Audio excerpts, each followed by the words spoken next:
Well, if you will appreciate, this was an SCO summit where all the SCO members participated. We had a problem in Galwan due to which we had a blip in the relationship. As the border issue got resolved, I think situation getting back to normal is a very natural consequence.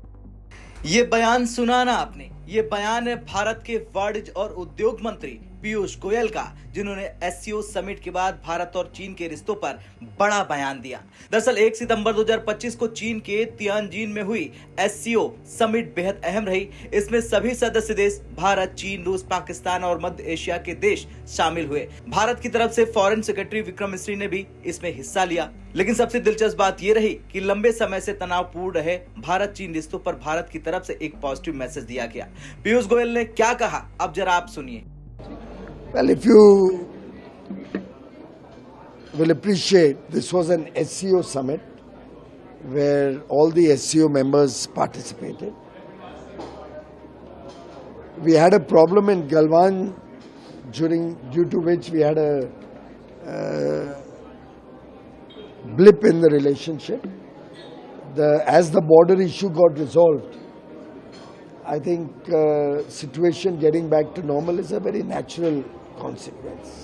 अब जरा पीछे चलते हैं। जून 2020 की रात लद्दाख की गलवान घाटी में भारत और चीन की सेनाओं के बीच हिंसक झड़प हुई। 20 भारतीय जवान शहीद हुए और चीन को भारी नुकसान होता है।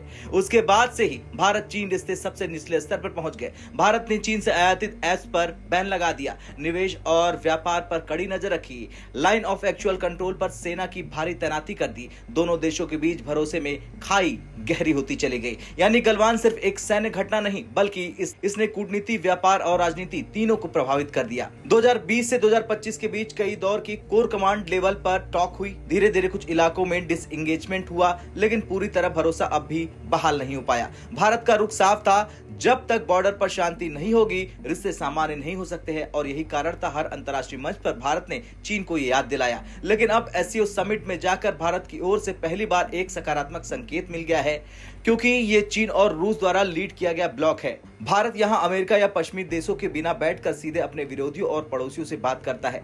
एससीओ में आतंकवाद, व्यापार, ऊर्जा सुरक्षा और क्षेत्रीय स्थिरता पर चर्चा होती है। ये मंच भारत के लिए रणनीतिक रूप से महत्वपूर्ण है, क्योंकि इसमें पाकिस्तान और चीन दोनों मौजूद रहते हैं। तो जब भारत के मंत्री यहाँ बयान देते हैं कि गलवान की समस्या सुलझने के साथ रिश्ते सामान्य हो रहे, इसका मतलब है कि भारत अब पब्लिकली ये मान रहा कि रिश्तों में सुधार की गुंजाइश है। पीयूष गोयल वाणिज्य मंत्री हैं। उनका बयान सिर्फ राजनीति या फिर बॉर्डर तक सीमित नहीं है, बल्कि इसमें ट्रेड और इकोनॉमिक्स का बड़ा संकेत है। 2024-25 में भारत चीन का ट्रेड रिकॉर्ड लेवल पर पहुंच गया। भारत का इंपोर्ट चीन से अब भी ज्यादा है, खासतौर से इलेक्ट्रॉनिक और मशीनरी में। गलवान के बाद जो व्यापारिक तनाव था, अब धीरे धीरे सामान्य होता दिख रहा। यानी भारत ये मान रहा है कि कूटनीतिक तनाव अपनी जगह है, लेकिन व्यापारिक रिश्ते फिर से सामान्य होने शुरू हो चुके हैं। अब संकेत साफ है, भारत टकराव की जगह सहयोग चाहता है, लेकिन बिना बॉर्डर समाधान के भरोसा पूरा बहाल नहीं होगा। एससीओ और ऐसे मंच भारत चीन के रिश्तों के लिए टेस्टिंग ग्राउंड है। पीयूष गोयल का ये बयान जरूरी था, क्योंकि इसका बहुत बड़ा संदेश है। गलवान जैसी घटना से जो रिश्ते टूटे हैं, अब उन्हें जोड़ने की कोशिश शुरू हो चुकी है। भारत ने चीन की धरती पर जाकर यह कह दिया कि बॉर्डर सुलझने के साथ रिश्ते सामान्य होना स्वाभाविक है। यानी यह है न्यू इंडिया का कॉन्फिडेंस, जहां भारत अपने विरोधी से बिना डरे बात करता है और अपने हितों को प्राथमिकता देता है। अब बड़ा सवाल यह है कि क्या भारत और चीन के रिश्ते पूरी तरह से सामान्य हो जाएंगे? क्या गलवान जैसा विवाद दोबारा नहीं होगा? क्या भारत एससीओ को इस्तेमाल करके चीन के साथ एक नया डायलॉग शुरू करेगा? आपका क्या कुछ मानना है? कमेंट कर जरूर बताएं। जय हिंद।